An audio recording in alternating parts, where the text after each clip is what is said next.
Comme on a un dossier, il y a plusieurs personnalités étrangères oyo baza koya awa ko défiler na mboka na biso bomoni après ko kende ya Macron tozomona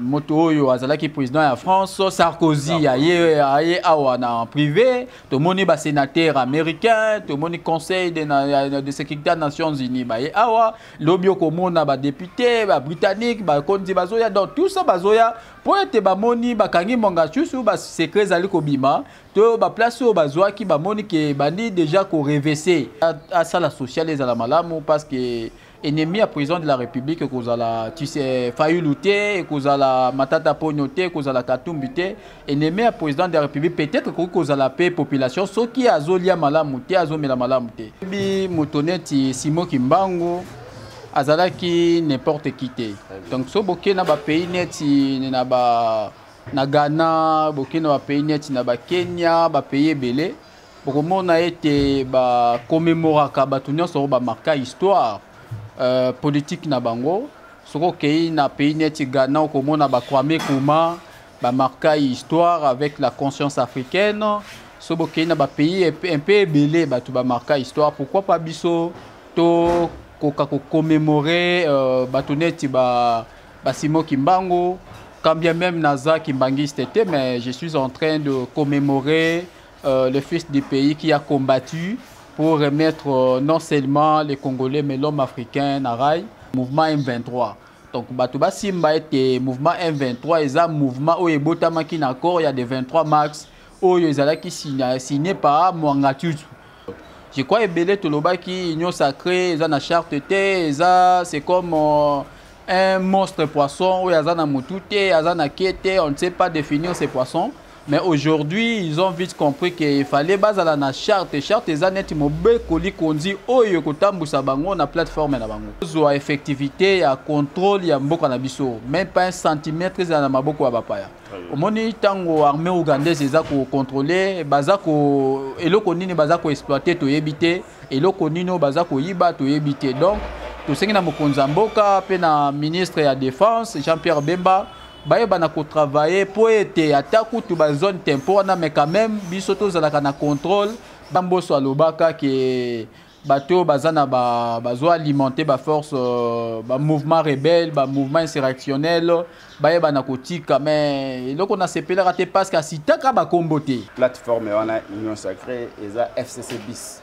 Donc les lots peuvent monanier pas mangal tout mais azaye mon côté bazaye belé donc le que c'est important ba répondre ndé na ba désidérateur à peuple ba que peuple congolais zo senga mingi te peuple congolais zo senga kaka social figure emblématique mususu oyo ba komisa ki lobi Kabila les lots bazana ngambo ya président de la République et effectivement ils ont raison peut-être à koloba yango mais na kanisi ete makanisi kozala ndenge mon côté en termes de gestion. Donc, pas à senga na mokonzi ya mboka yeba kozala vigilant et puis ko instruire ba service de sécurité ba yeba ko travailler pour na ba compte na bango te mais pour na ekolo et ko sala ke na ngambo ya SID moto aza président ya parti eza Martin Fayulu. Mais na ngambo ya nouvelle ela Muzitu moto aza président ya parti eza Muzito te. Okay. Muzito aza initiateur ya parti mais il est membre d'honneur comme membre mosusu. Tango bomoni Bemba ndimi kozala ministre ya défense, vice-premier ministre et puis ministre ya défense. Tomoni le président Vital Kamerhe andimi et puis kozala ministre, vice-premier ministre et ministre ya économie ezali pambate. Bazana ba calcul topé agenda oyo bazana yango. Yate ekokoma Polembo na Martin Fayulu. Alors Martin Fayulu a lobi ne akoki kosangana na Polembo mate po Polembo bazana niveau na yete. Bila soki bazala ki peut-être na libertinage, mais tant baye pa Tshisekedi côté oyo azo veiller avec la plateforme électorale oya bango Union sacrée. Eza mabete mais baye ba kosala ba projet pe bazana bolingo ya mboka ko travailler pour na profit ya peuple wana. Ta marteau na table pour être bato wana bazana conscience basala buzo ba basaki na FCCT mais koto ba ko servir peuple congolais je crois et ko sala malamu. Très bien. Le 6 avril 2023 journée à combat ya Lumbumba de conscience africaine. Mesdames et messieurs, bonjour, bienvenue dans l'émission Nabino Tolo Bela Congo, émission où Topé Sarabino Actualité, formé Bino. Le 6 avril, journée où Tokobanda commémorer chaque année combat ya Lumbumba pe conscience africaine. Plus de 300 jours depuis Bunagana et Kendal. Depuis Bunagana, ils ont contrôle. Il y a M23. Tozo et Baté. Bunagana, ils ont toujours na maboko ya ba Congolais. Tozo et Baté. Congo, ils ont kende wapi. Union sacrée, ba signé charte na bango. Il y a un de Torolo Belango lelo. Lelo naza na mona mboka Christian VB.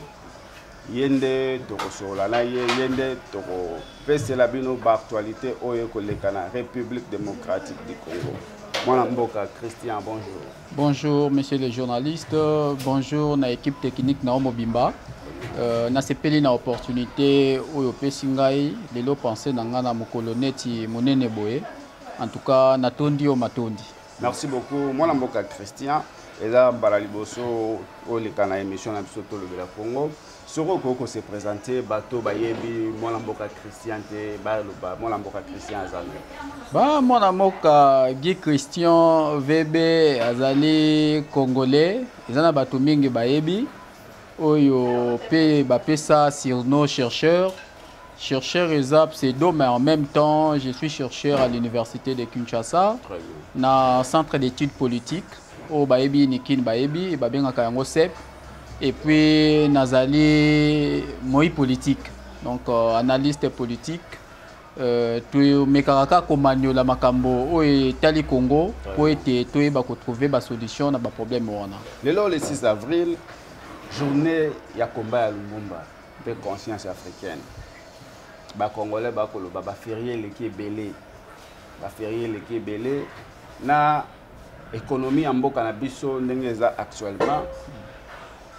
On dirait le gouvernement et autres travaillent na ba perte pour na ba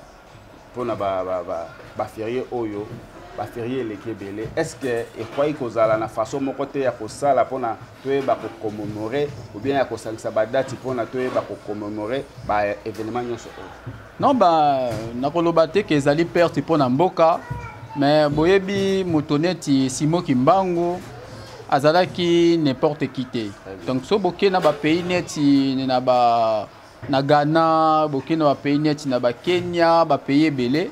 Bokomona ete ba commémoraka bato nyonso ba marka histoire politique na bango. Soko kei na pays neti Ghana okomona ba Kwame Nkrumah ba marka histoire avec la conscience africaine. So boké na ba pays un peu belé bato ba marka histoire. Pourquoi pas biso to commémorer Batoneti ba Simo Kimbangu, quand bien même Naza Kimbangiste était, mais je suis en train de commémorer le fils du pays qui a combattu pour remettre non seulement les Congolais mais l'homme africain Narai aye ba place naeni na Koki Kozala. Donc je pense que les pertes pour Namboka et ce n'est pas pour rien que les chefs de l'État tant que qui ordonnance naé à kokaki koponape date où peut commémorer Simo Kimbangu. En tout cas, ils ont perdu pour la nation. Ils ont perdu pour la nation, mais balobi économie en boka na biso ils ont menacé makasi et puis na ba makamunyo so to komona na social les aussi mbaté le gouvernement azo ça toujours ba dépenses donc journée payée et autres côté na kata ba dépenses il y a gouvernement. Est-ce que ba pourrait revoir quelque chose pour na Non, non, monsieur les journalistes, tant que lobby, journée, chômé, payé, ils ont une catégorie à bateau, on est bakosa la tête. Mais ils ont une instance où ils ont travaillé dans le colo à l'élo. Ngai na koye bisa ok, ils ont une place belé, tout ça là qui l'élo kakanatongo. Pour que l'administration à haut niveau continue à fonctionner. C'est-à-dire le fonctionnement de l'État ne s'arrête pas par le fait que tout ça n'a fait rien. Donc ça continue. Mais il y a une catégorie de personnes qui bavani nandako pour être commémorer mon koloma lelo. Kanisi était batuba longola na moto tango bayoka ka journée fériée ba kanisi te que administration zo salate. Non, ils ont ça là. Il y a des choses qui se passent na mokolo ya lelo. Ok, administration eza ko sala, ok, ba partenaire ebele pe baza ko ya lelo, ba conclusion pour na ba marché, ba makambo ebele eza ko sala na mokolo ya lelo. Papa la ngai 300 jours. Plus de 300 jours depuis Bunagana et Kenda. Bunagana ezo zonga te et pas ba congolais. Ba lobi lisusu ba force extérieure au ba côté au bayaki pona au EAC au bayaki pona ko soutenir RDC balobi bangonde ba occuper place wana FARDC na biso ezana droite ya ko poussa na pembeni ya Bunagana. Analyse wana te lobanini, est-ce que Bunagana est vraiment congolais ou bien est juste ce qui est sengeli na sala analyse na koko sala analyse na volet mibale. Ya liboso d'une manière superficielle na koki ko regretter comme ba congolais nyonso ba regretter ki ke Bunagana ndenge nini l'état aza na contrôle na ngote. Oyebi l'état, quand on parle de l'état tout le monde a ba élément oyo salaka ke mboka ou bien espace wana babenga yango l'état ezali neti un ensemble soki omoni na kati ensemble eza na ba sous ensemble donc soki sous ensemble moko eza na problème on ne peut plus parler de l'ensemble donc dans cette analyse superficielle na kokoloba ko regretter neti bato nyonso ndenge lobi plus de 300 jours que Bunagana et Kena les loba force ya EAC ou bien ougandaise ba occuper terrain FARDC azate tokoki ko regretter mais ce qui na lingi na ça la analyse objective na ko aboutir dans le sens que au moni avant mokonzi mboka a signé traité oyo ekotisi biso na EAC ba signé qui je crois na président angolais Lorenzo qu'il y aura des zones tempo. Donc, Bunagana, ce qui te l'a dit, actualité, à ma connaissance, bah, force, il y a M23, bah, c'est retiré, bah, continue à traverser dans Ouganda, mais c'est l'armée ougandaise qui occupe maintenant la gestion de Bunagana. Alors, question pourquoi l'armée ougandaise n'a pas occupé, que les FARDC, bah, na terrain, bon, mais ça inquiétude dans Bissonion, ça pour être tolingi. Tozo effectivité ya contrôle ya mboka na biso même pas un centimètre za na maboko ya bapaya omoni tango armée ougandaise eza ko contrôler baza ko eloko nini baza ko exploiter to yebité eloko nino baza ko yiba to yebité donc to sengi na mokonza mboka pe na ministre ya défense Jean-Pierre Bemba bayeba na ko travailler pour être ataku to ba zone tempo na mais quand même biso to za na contrôle ba force régionale wana baya quand même en arrière-plan et kozala malamu mingi. Voilà, tout le monde a FC Union Sacrée a utilisé pour publier charte naïe. Eza utile na moment oyo tozala ngo ya ko landela makambo o bango bazo signer wana parce que peuple a lobby tozala na guerre, na est kuna ezo simbate na kwa mutu awa désordre toujours. Est-ce que ezala ki moment malamu bango place ba préparer sécurité ya mboka bango bazo préparer place ni ba ko kabola gato to pe ba mapona mina ba poste na bango. Bon en tant que moi politique to pe analyste politique na ko koloba ezali important pour na bango parce que moni tant tozo kene na maponomi na mois de décembre oyo et senge ba concession et salama na bangambo nyonso. Donc na ngambo wana pe ba force politique oyo ba koki kotambola na mbilinga te to pe koki vide. Je crois que tout le monde qui Union Sacrée, ils ont une charte, c'est comme un monstre poisson où ils ont un ils ont un quête, on ne sait pas définir ces poissons. Mais aujourd'hui, ils ont vite compris qu'il fallait baser la charte. Charte, ils ont net mobile colis qu'on dit oh yokotambu sabango na plateforme na bango. Donc, ils ont important pour na bango parce que baza ko s'est préparé na maponomi. Balingi kozala discrété, moi je pense que c'est une bonne chose. Mais en dépit à yango nengo lobby que peuple aza kolela bitumba nzala ezate plateforme wana ndeko silisa. Mais plateforme wana tango bazo ça la plateforme pour baki na maponomi ba désigner candidat na bango na présidentielle, il faut bakozala na cahier de charge ou bien bakozala na projet de société OK ce qui va renouveler ce mandat. Bakoye bakosala donc le que c'est important ba répondre ndé na ba désidératé à peuple ba ke peuple congolais zo senga mingi te peuple congolais zo senga kaka social tant to lo ba social ba to peut-être mingi ba comprendre social te social to ko définir ngo ata na moi ba biloko misa to mine to pe mitano o elobi ete peuple aza na besoin kaka lotiliki ezala ya malamu mai na ye na robinet bima biloko na wenze asoma yango na prix ya malamu donc peuple ali aka kitoko baza na besoin ba immeuble wana te hein soki ba travailler social eza malamu comment on a intégré peuple aux asimana bango. Donc so social les amalamu peu importe ben fort au président de la République à koki kosala et comment on a ko aboutir on est l'autre côté parce que peuple azo sentir yangote. Donc plateforme électorale oya bango union sacrée eza mabete mais baye ba kosala ba projet pe baza na bolingo ya mboka ko travailler pour na profit ya peuple wana. Eza ba tumsu bazo le balobi plateforme wana union sacrée eza FCC bis. Bon, je dirais que Batouana Bazana torté, mais Baza peut parfois peine raison dans le sens que mon à chaque pouvoir et Zana Bato yo baskilaka. Donc parce que Naza moi politique et puis Natangeli politique na université de Kinshasa, Naza politique politologue pardon, la politique est dynamique.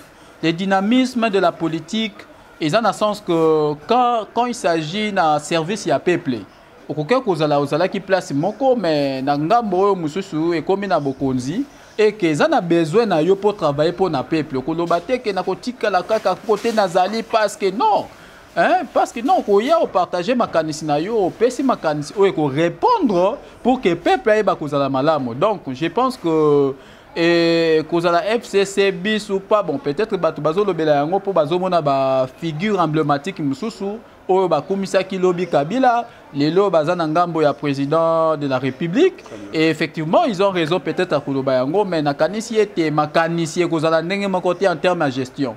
Donc pas ya Kabila ce que bazala qui peut-être na libertinage mais tant baye pas ya Tshisekedi côté yo azo veiller avec l'UGF avec la rigueur l'amour ya conserver peuple je crois na kanisi était et za FCC bis tema et ça question que le président de la République aye ba kobeta marteau na table pour être batouana baza na conscience basa la buzo ba basa ki na FCCT mais koto ba ko servir peuple congolais je crois et cause la malade comment on a de Jean-Pierre Bemba pour signer charte wana na union sacrée et zo lobelo nini ba congolais balobi Bemba s'est effacé dans la scène politique fallait pas Bemba non to yebeli Bemba a requis jamais ko signer charte wana ya union sacrée pour na ko accompagner candidat Félix Sekedi comme candidat en 2023. Non mais eloko to tu koloba awa eloko batumsu baye bakayangote.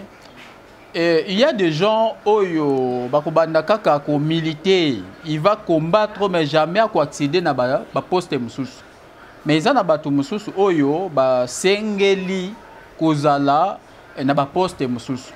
Donc et puis na politique ils na ba calcul et salamaka. Tangu bomoni Bemba ndimi kozala ministre ya défense, vice-premier ministre et puis ministre ya défense.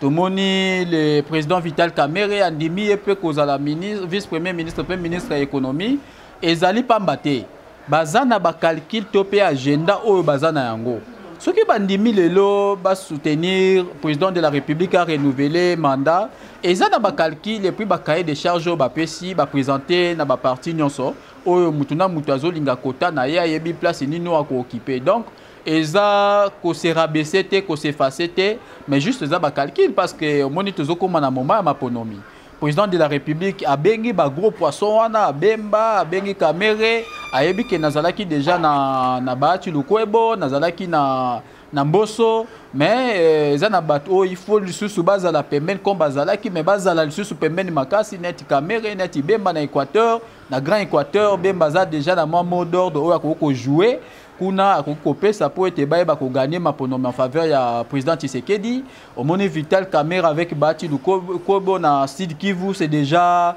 un ticket gagnant et ceux qui ont quitté Moupandi ya Grand Bandundu automoni Christophe Mbosi Okodia donc eza pena en 21 ndenge bato ba ko kanisa mais eza ba calculo baza ko beta na géopolitique pour baye ba ko gagner maponomi na ndenge sengo elongo bani to simbate Jean-Pierre Bemba à Tikali na union sacrée donc Jean-Pierre Bemba kozala sous candidat ndenge bato babanda oui oui bato union sacrée ava ba signer charte na bango je crois lobby kaka atango ba signer wana eza na ba candidat oyo provisoirement ba présenter na ba niveau nyonso tout mais déjà na présidentielle to simba ete mwana mboka Félix Tshisekedi ye aza candidat ya union sacrée donc ba Bemba ba koko ko aligner ba candidat na bango na ba niveau mususu Mais mon amboka Félix Tshisekedi enda simba mes candidats à Union Sacrée et puis bango wana nyonso bako accompagner pe bako battre campagne pour naï. Donc bemba influence makasi na Union Sacrée eza que bemba bazo sala ko travailler pour na Grand Équateur et puis une partie à province orientale. Donc grande province orientale malgré bilo qu'on a vu sur la décentralisation oyo. Donc bemba za quand même na mot d'ordre mo tango ko kita campagne ko battre et vous a déjà un ticket gagnant, j'espère. Mais ce qui est important, depuis à cause de la ticket gagnant, la personnalité, travailler kakamala pour na peuple à trouver la solution. Songaye Sengeli na sa président de la République conseil à malamu depuis à batuto azui, izara qui a ça la sociale les à malamu parce que ennemi à président de la République cause la tu sais failli lutter cause la matata pognoté cause la katumbité ennemi à président de la République peut-être cause la paix population ce qui a zolia malamu té azomela malamu té.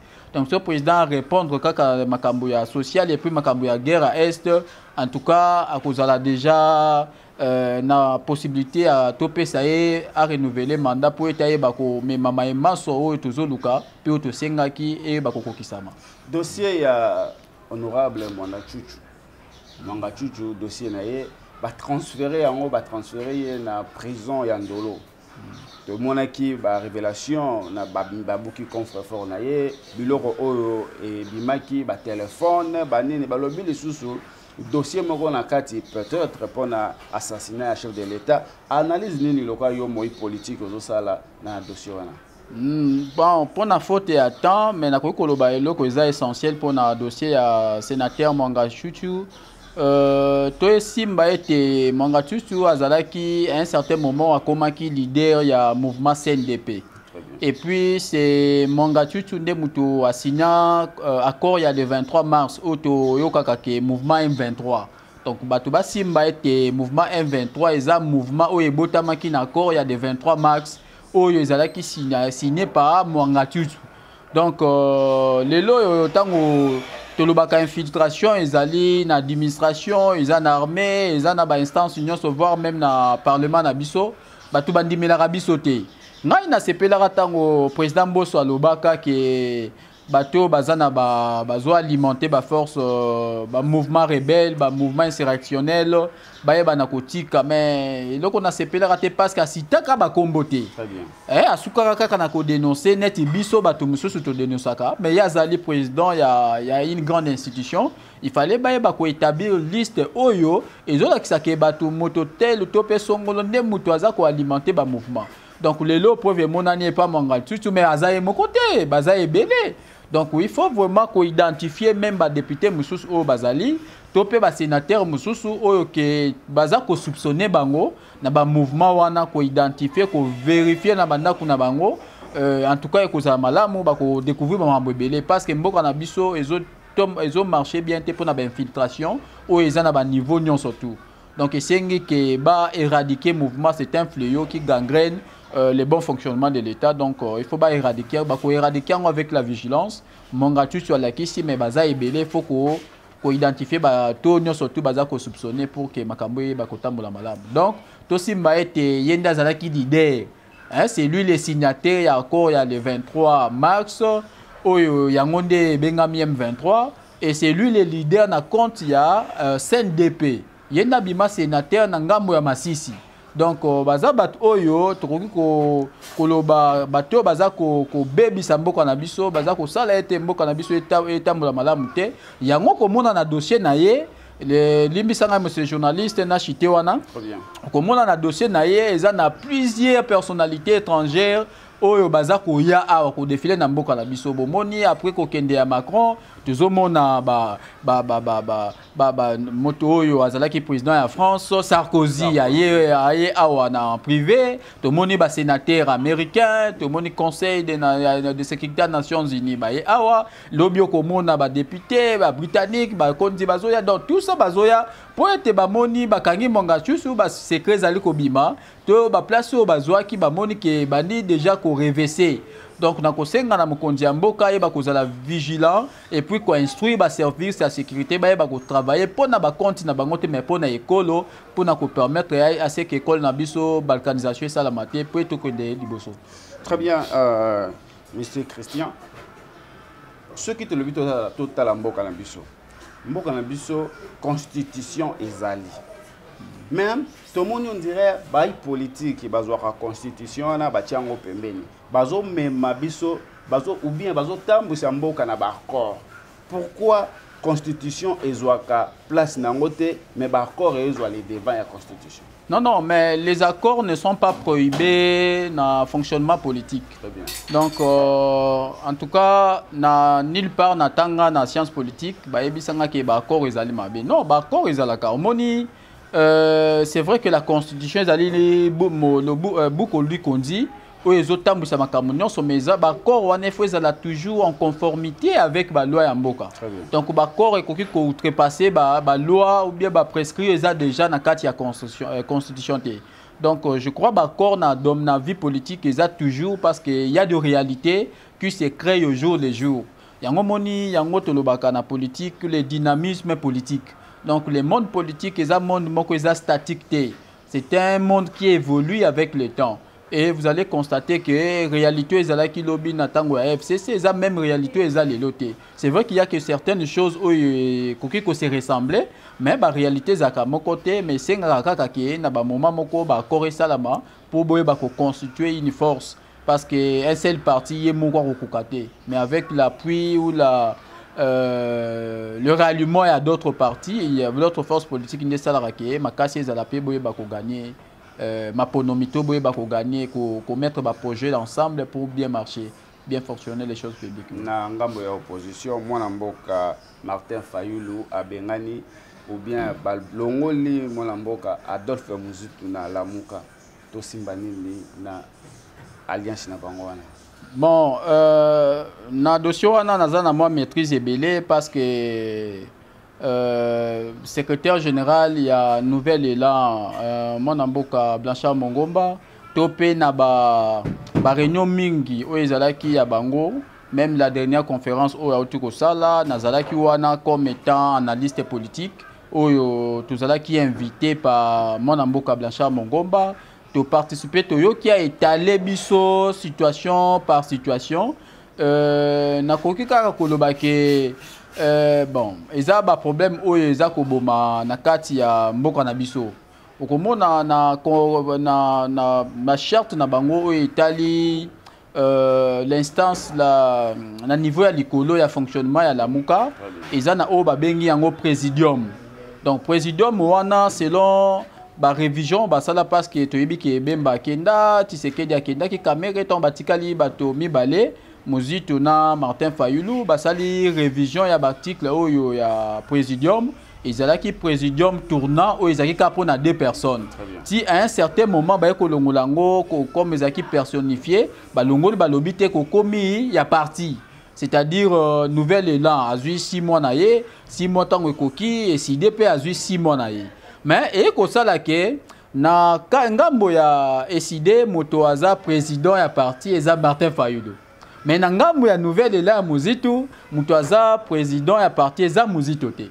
Muzitu aza initiateur ya parti, mais il est membre d'honneur comme membre mosusu. Okay. Mais président ya parti abengami na kombo ya Paul Mboma. Okay. Alors, eningi kolobake tango bakosala réunion ya présidium eza susu Muzitu nde mutu akoyate ekokoma Paul Mboma na Martin Fayulu.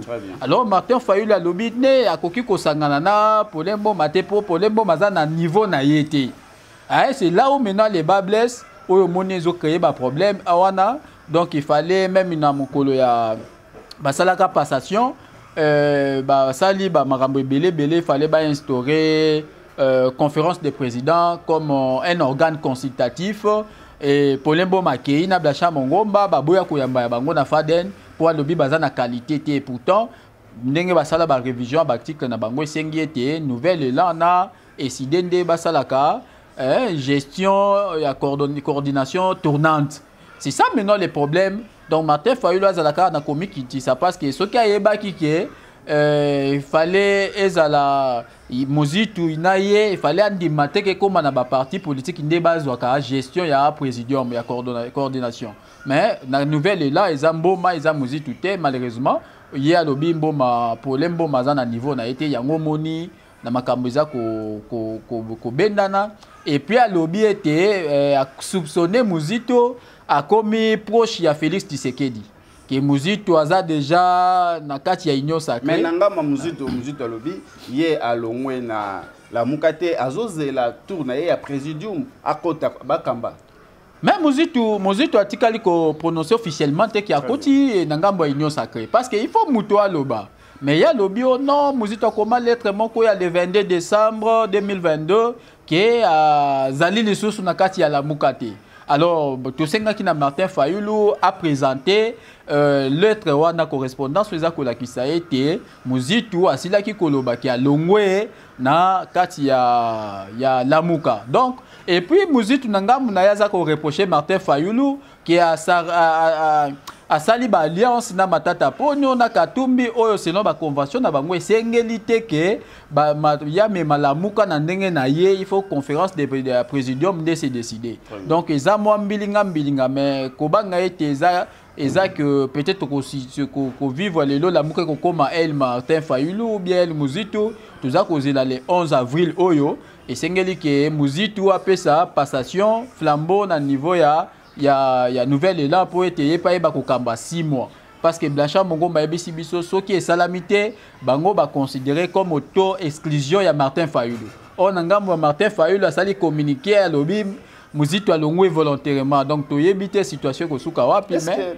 toujours ndenge zotalela na mission politique pamba te yoza moi politique union sacrée bazo préparer ba élection vraiment en conséquent. Mais est-ce que Nangambo ya opposition baza vraiment fort ou bien bazo préparer ba élection ndenge vraiment elongo bani? Mais na koki ko répondre baza ko préparer élection ndenge elongo bani te parce que ceux qui déjà ko soit na tope ko benda bende komi déjà boye elingi koloba ke baza koloba susu même langage te.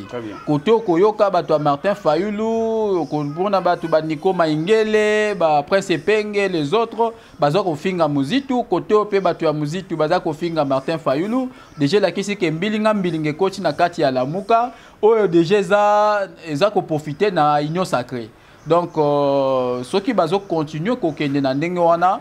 Donc tina ezalité lobby soki maponome salami baye ba na ko contester ba résultat ko bima parce que ko kende na ordre dispersé eza déjà échec monene na mboka na biso na ndenge toyebeli politique oyo tambola na mboka na biso en tout cas mbilingo bazo kotsa na Lamuka nde eza déjà échec monene et la kisi était baza prêté pour na maponome. Très bien, baza prêté pour la maponomi. Bato ya opposition bolengele maponomi botika ko bendana bolengele maponomi parce que maponomi balengela kayango bazwa yango na ko bendana te. Mona mboka Christian to komi vraiment ko chité au mona ki agression topé ba combattant na biso ndenge ba betaki mona mboka Christian Bosembe o aza président ya CESAC liloba na yo okoloba nini pona mayimalekaki liloba na ngai bosweza to saleli yango makelele mingi pe na ba émission mingi toleki tozali toujours ko condamner yango to préparaki marche pour na soutien à Christian Bosembe. En tout cas to sepeli na eloko wana te to sepeli na eloko te parce que Christian Bosembe en dépit à cause de la autorité d'une institution. Mais Christian Bosembe, c'est une étoile montante. En tout cas, l'île est à la infinité. L'île, il faut que la définir. Tu peux mener l'île pour les locaux. Mais quand l'île est vous pensez que vous allez changer des choses. En tout cas, nous sommes d'accord dans Yangote. Mais tu prépares qui marche de soutien pour Christian Bosembe. Mais marche où on a annulé pour des raisons familiales. Mais tu que Mokolo Christian Bosembe akoya to komeka quand même ko solo la ensemble na comité d'organisation, comité organisateur, kota la koma to koki ko exprimer mécontentement na biso na ba acte ya vandalisme ya barbarie o ba ndeko na biso ba yebi ko sala. Mais ce qui to analyser to meki kota la ba identité ya bato wana ko mona ke bazali proche Fayulu, donc comme pour dire que bazali na haine ma monene na kati na bango. Donc tolingi makambo wana te yango nde ko changer te même tango boyoka ka bokozo mona zo finga nde ko changer te mais to meka ko réfléchir to meka ko ko analyser ko benga ba jeune to réfléchir ba la jeunesse consciente to réfléchir pour na ko sunga mboka na biso ba ko kende na liboso. Donc je condamne fermement l'agression physique à l'endroit d'une fils où il y a des étoiles montantes. Christian Bosembe to moni ninga bandi en Afrique aye na RTGA lelo asali chaîne na ye akomi président abandi na mbandaka aye awa na Africa TV alongo Africa ke na RTGA lelo nzamba sungiye na de départ c'est pas l'effet du hasard de par les valeurs qu'il incarne de par l'intelligence qu'il incarne. Et Nzamba Sungiye, Lelo Christian Bosembe, Aza patron d'une chaîne de télévision et puis Azali président d'une grande institution. En tout cas, on a compris qu'on bête la bateau à ma beau côté, que la justice française a ça la moussala et bakokanga batoupe kopini au baoteur il y a agression physique en endroit à Christian Bosembe. Toujours maintenant on a makambo marche. Est-ce que population ou bien bateau bakolo babalobi ezamba la libosote babeta batu na poto to babeta ba politique na poto to mona ba papa na biso kengo babeta bango marche salema te.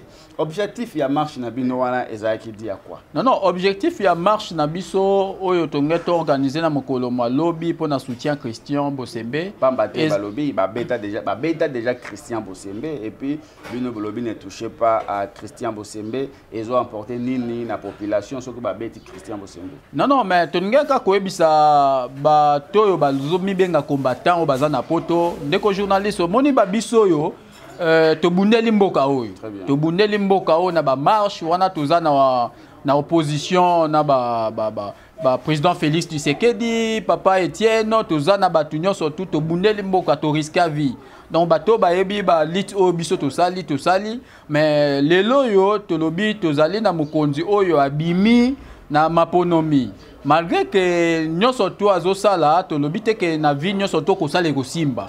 Koto et Kosimbe Simbite to yebisa que président Koto et Simbite to bongisa boy mais ko zala te que to le kana TV to finga to pe to eba ko beta mais le sori bo beta ki ndenge bo beti wana bobomi Christian Bosembe qui est-ce que lipe ko kita est-ce que maye ko kita ou bien maye ko bimana pompe. Non, nous devons faire pression au président de la République et aux institutions du pays ba travailler pour na compte ya mboka na biso mais ko beta ko finga o baboketu bazo sala nde toza d'accord na ngote mais likambo nyonso e banaka pona mbala liboso soki ba beta ki ba kengo opposition tango bino bozalaki na opposition bo bandai ko acclamer na ba combattant tango ba bandai ko agresser bato bazalaki na FCC à l'époque sikoyo comme tango na bino bo komi ko condamner en pourquoi? Non, mais monsieur le journaliste, au moment où les camions sont à la Libandela, pe comme makana moi tant oyo et sengeli bo balusa yango makanisi. Na ko ko loba tant to lobi makambo ya lamuka awa au départ et ba leader bazalaki ebele. Ezalaki maintenant batikali mibale ba yebi ko bongo la makanisi ezalaki olé de 3 mois et comme à 6 mois mais za ba parti politique na bango nde ba ko gérer. Donc lelo lito bango bazo sala wana ezali mabete, mais mabe ezali ya ba agression. Bokoki ko ya côté président Christian Zalaki, boyebi c'était yo comme za étoile montante za geno le kaka na ba TV, to yo kaka ndingo pesa ba to ba conseil, ba enseignement ya sagesse, mais kende ko lobela peut-être so beaucoup tananga mokonzo be na TV, lobela quand même ba jeune ndenge mboka ezokufa, ay mboka ezokende mabe na secteur tel parce que mboka ezokende mabe na nyonso te. Certes la vie sociale eza ko marcher te pour le moment qu'on se le dise. Ils ont marché pour le moment, mais il y a certains d'un autre côté quand même à Kambuza Kosalema. Il faut tous à la wana tant qu'une étoile montante de ba jeune oyo ba tangi baza conscient ko yebisa mokonzambo ka ke koto ils ont marché mais ka peut-être ba intelligence mususu. Biso jeunesse toza wana toza prêt à kosunga yo. Ce qui bateau déjà ba ménopausé politique bazo kokalisu souté mais mekana no biso ba jeune na ba institution na ba place oyo otala ndenge to ko accompagner yo. Ole peut-être ya koloba mais ko kende ko beta boende toza d'accord na ngote. Peu importe ba côté to ko zala que ça soit dans opposition ou bien na pouvoir to ko ki kondimate makambo ko salema o eza mabe. Donc ko beta ndeko na biso Christian Bosembe toza ko défendre était pour azan ndeko na biso mais toza ko défendre par rapport ya ba acte o eza acte ya barbarie ya vandalisme o eza ba acte o il faut to décourager yango même a on a Kinshasa pe même na bato bazana mikili ya poto. Yango to tuna ki raison ya marche na bino ezani ni parce que ba beta déjà bato na poto ba beta ba papa kengo bazwa ba frappe ba gentiningo bila ba beta ma na poto to mona ba marche salemate. Est-ce que Christian Bosembe ndé aza spécial pour na bosala les marches? Non, Aza spécial, c'est pas un extraterrestre, mais c'est juste que ndenge na oti koloba na yo awa avant tokoma na 2 tobandaka toujours na 1. Donc ndenge biso lelo tolobi ke tobandi yango po to soutenir Christian Bosembe po toloba ete tolingi lisusu makanisi ya kobeta te. Tomonaka yango awa komona batu baza na Ukraine ou bien batu baza na Russie ou bien batu baza na France tango basalaki makambo ya retraite awa batu ba marché soyo ki ke babeti ba pro Macron babeti bango te mais bato ba marché bato baza koloba makambo esengeli ke basala po ete mboka yeba kokende liboso mais ko beta nde eza traitement oyo tokoki ko encourager yango te soki biso lobi to salaka yango na opposition na ko condamner yango lelo pe na koki ke lelo ko senga bato misusu to sala bango yango bolimbisi mais yango te tokoki kondima te lelo makambo ane continuer non toza na besoin mboka esalama ekene malamu. Christian Bosembe certes c'est une autorité d'une institution ya mboka na biso ezake ko bimela ye peut-être boye ko mona ye bosali audience bolobi te mokonzi toza na besoin bolobela mboka président Tshisekedi nde bozaka pembeni na ye boyebisa ke président par exemple eloko bozo marché te toza na besoin ya lipa ekita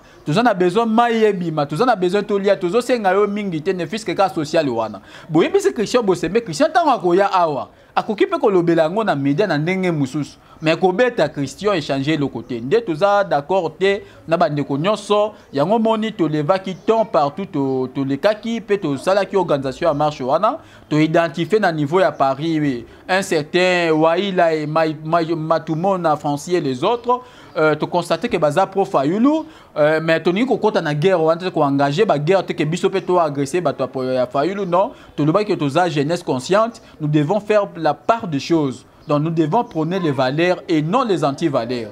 Donc comme toujours soutenir le président Tshisekedi, il faut tout la qui sait que biso toza ba jeune il faut compter na biso pesa biso confiance pour être toi ba ko apporter un plus quand même na gestion na yo. Et ça na bato bazolo ba vous avez trouvé que la population a trouvé moins important ya ko landa makambo ya marche ya Christian Bosembe mobilisation bato vraiment ba répondre que nango tende bolobi bo anele marche wana. Non mais zana ba solandi origine ya bato ba koloba yango ezaka bato oyo baza bato ya mitema mabe baza bato ya mitema mabe parce que na comité d'organisation tout ça li organisation à marche wana ezubiso kutu une semaine te mais il y a beaucoup de gens voire même il y a des gens ba koma qui sur place na Wileri balobi que malgré bo anila qui marche wana mais tout ça na besoin to comme ça ta marche de santé to tambola ta marche de santé mais to la ta ba polo na biso ya Bosembe to kenda ta place moto vanda to sololi na président na place ya Zana Mikili ya poto to la kiseye bolingo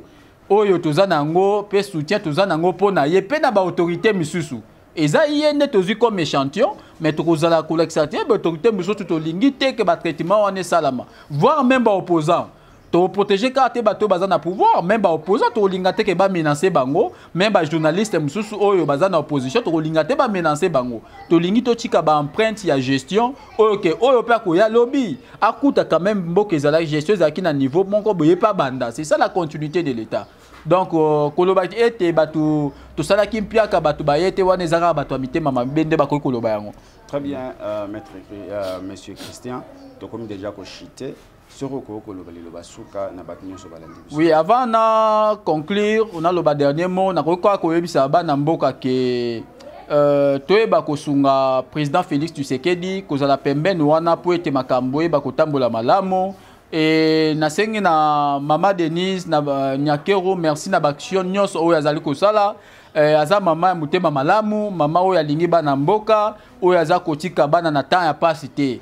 Aza mama oyo vraiment aza kocha matoi na ye koyoka kote nini passe ezali po ya iba kusunga bana ko accompagner bazo déclarer tango simbi komba Mama Denise il faut na loba message ya bana Équateur bazo loba Mama Denise depuis alakaka akosala Isder Mbandaka jusque là mosala moko ezate to moni ata kayasi babwa ki na Mbandaka te wala message ya bana Mbandaka bazo rappeler na Mama Denise abosana Isder Mbandaka te o alakaka ke akotonga o alakaka ke ako réflexionner Isder jusque là bazana attente ya parole na ye ekokisama na ville Mbandaka na koyebisa bana Mbandaka ke message na bino sili kokoma Mama Denise aza mama oyo abetaka karate aza mama ya motema mama pa lingi kosunga bato bayeba kozala na malamu po ete mboka etambolaka bongo. Donc bana Mbandaka bozala calme na yebi ke à travers émission oyo Mama Denise ayoki déjà ba inquiétude na bino kala mingi te bokomona misale ko bana na isidère wana pe kotonga makoleka ndenge ezali na ba condition oyo ke bokosepela. Donc pona ba replacer ba moya suka ndenge na loba boye avant na chité ndenge na loba ke tozana ba leader donc ba jeune équatorien ba la jeunesse équatorienne consciente nyonso boye ba ke tozana ba te belo ba koya kokosa bino pona maponomi oyo ezali koya mais tozana jeunesse oyo il faut toper sa confiance. Hein, depuis na niveau provincial il y a vraiment aye mabe de par la valeur waza ko incarner na souci ya mbandaka alobi ete mbandaka ko kufa boete et ça la biso pas si tozo yoka na musika komona na bilili ke mbandaka kufi donc ye azanani ye die banza donc die banza azamona na bino ko tia na députation provinciale na YNC donc na sengi na bana nyoso ya mbandaka de bana ya ville bana mbandaka 1 mbandaka 3 basokope partout tope sa confiance na jeunesse oyo ko changer to linga susu te ba ménopause ba koya kokosa bino bomoni lelo oyo ne bino tu boza kolela province esili ko kufa bato bayaki badongolo miso bayaki kokosa bino bazali wana o bazosala lelo côté bakomi ko kimisa bato mbandaka ko bomba bazosala lelo côté donc tope sa confiance na die banza na députation provinciale avec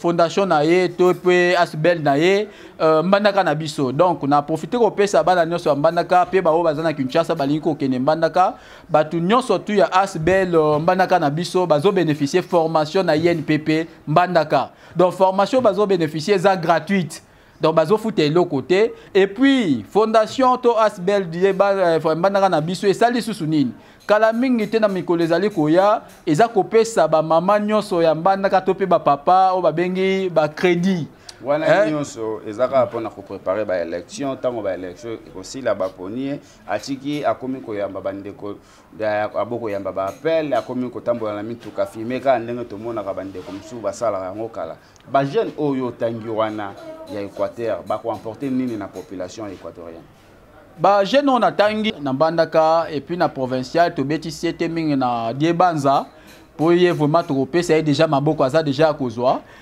Pourquoi natangi ba jeune wana natalité que ta nazo loba yango eza flatterie to be ba jeune wana ba pesa ka ngai mbongo ba pesa nga mbongo ndena loba bango ezali que toza ba jeune intellectuel équatorien oyo totangi mais bango bazui chance totali ba valeur na bango totali ya bolingo ya province tope ya ville ya mbandaka o bango bazali nango totali ke baza ba jet autant to yoki makanisi ma bango to lobi ete soki to pesi bango maboko mabiso bako tambusa province bako tambusa ville ya mbandaka na ndengo elongo bani soki yo lobi pona misolo na koloba yango lelo yo aza convié te kokoma député national parce que place azali oyo azo ata 1000 francs na yo ezo sunga libota surtout totali die banza aza c'est un père de foyer un père d'une famille aza na bandeko aza na 1000 francs na yo to 500 azo zanga yango te mais tokoki kotika ville ya mbandaka to pe province ya Équateur kende kokufa boete yango ba jeune wana bango ba se pointer du doigt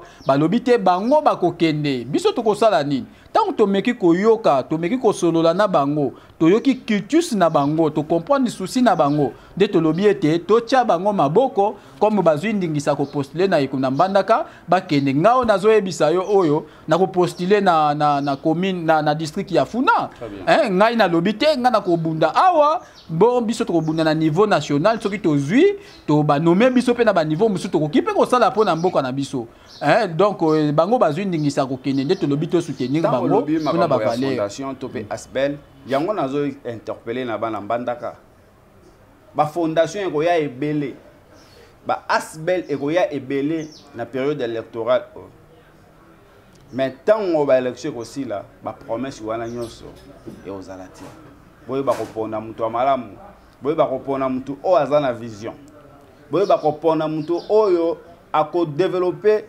province wana mutu oyo azana idée ya kotombola jeunesse est-ce que die banza na fondation mbandaka na biso eko suka te kaka na période électorale oyo soka zui akangi téléphone lora ba misusu bayamba ba appel te non die banza eko suka bongo te parce que die banza motolu na ye Eza na ville ya Mbandaka, botami na Mbandaka, tangi na Mbandaka, koli na Mbandaka, la grande famille c'est na Mbandaka. Sa grande famille d'ailleurs eza population nyonso ya Mbandaka to pe ya Équateur, oyo azali ko bunda butumo epoye ba ko tombo la ville ya Mbandaka to province ya Équateur. Donc de banza akosuka te ke azui téléphone ekangi to pe komi bomengo ya mwasi bana to bandeko na ye. Non azana souci ya ville ya Mbandaka ya province de l'Équateur en tant qu'équatorien pona koyeba ko tombo la yango. Oyo bazami lelo bozomona nde mboka esili kokufa. Mbandaka ekufi tozoyoka yango pe tozotala na bilili Mbandaka ekufi mais to pe sa confiance na ba jeunesse oyo baza consciente tozo soutenir bango te par le plaisir à soutenir tozo soutenir bango tango to sololi toyoki makanisi pe to moni modalité oyo ya vie baza ko mener awa ndenge baza ko vivre to lobi ya solo baza vraiment na souci ya kotombo la ville ya Mbandaka to Équateur. Donc de banza kozala moto te ke lobi azui akomi député provincial pe akangi téléphone te yekuto ezake to pesta ya bima député a ba rappel te o benga ya rappel te bozaki na rendez-vous a ya rappel te ba comportement walande ba équatorien faut ba telemela ba comportement wana nde il faut ba équatorien ba fungola misu pamba te ba élection oyo mutu nyonso a fungola téléphone mutu nyonso a na besoin population mais mutu nyonso a na volonté à servir province wana ozala te ba équatorien bo fungola misu bo voter te pona ba yeli opolo bo voter te pona mutu azana parti politique oyo lingaka bo voter projet de société. Ba projet de société a dit banza la province wana ezali. Ba projet de société a dit banza na eza ebele na koki kotanga moi quelques ans. Na ko banana no monitala die banza talia lobi po ete mboka na biso ye ba kotombwama. Po ete mboka na biso to enguma na biso ya Équateur ba ko kende liboso.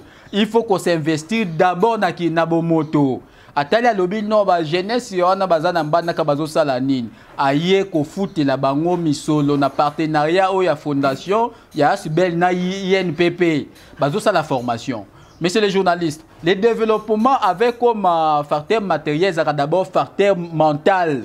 C'est le mental qui prône le développement. Si le mental est foutu, en tout cas, même si vous mettez les moyens, rien ne marchera. Donc, Dieu banza, azako investir d'abord na kibomoto ya ba jeune na formation oyo, bazozo na INPP et ensuite akoya ko tche ko pesa ba crédit kala mingité. Na ba maman to pe batata ba ba moko teka ba ko mettre en œuvre ba projet na bango bazali, c'est déjà le développement. Tala jeune oyo azotia misolo pe investir na bomoto ya bato tango akozwa bokonzi abimi député akomi ata gouverneur. Mais Mbandaka kokoma plus que la France, Mbandaka kokoma plus que l'Allemagne, plus que le Japon. Hein? Donc to pe sa epena maboko na biso po etendie banza ba kobima po ete makanisio azana yango esuka lelo awa te kende liboso pona bomo ya ville Mbandaka to pe province ya Équateur. To komi chité liloba na ya suka. Liloba suka ezali na remercier bino na ndenge boyambinga. Na remercier équipe technique na yo ndenge basali musala avec tout professionnalisme. Na makambo nyonso tolobi ezaka ke tozala na amour ya mboka et puis na bakonzi ya mboka pe mokonzi ya mboka Félix Tshisekedi ayeba ko pesa confiance na ye na jeunesse. Tout en se référant aussi à l'expertise ou bien à la compétence aux jeunesse ou à Nazali. Donc, biso ba jeune to tangi, to za capable de tout. Après ça, biso pe ba responsabilité, ya minene na mboka to koyeba ko accompagner pour être gestion na eto politique na eba na kokokisama en faveur ya en profit ya peuple congolais. Merci beaucoup Ndeko Christian, merci na disponibilité na yo. Ezala mbala liboso pe ya sukate ya koleka na émission yo. Soki toza na posa na oto kobanda kobenga ka yo pona opesa ba abonné na biso ya Franc-Commun TV ba information to pe ba analyse malamu o sali na biso. Totondi obotondi Ndeko Christian. Ngande na remercier bino. Voilà bandeko balandi to komi na suka ya émission ya mokolo lelo. Soko landi biso tina suka to pesa merci na John le patron muto a filma Jésus. Yende azalaka toujours derrière caméra pour abimisa biso kitoko ndenga bo mona biso na bitando ikena mino oza muto asika yeba ko s'abonner ko partager to pe ko tika ba commentaire na yo et ko sala biso bia ba numéro na biso eza affiché wana obengi biso suggestion na yo o komeli biso na message toza na WhatsApp Facebook eza wana. Merci na bino nyonso tokutani mikolo koya à la prochaine.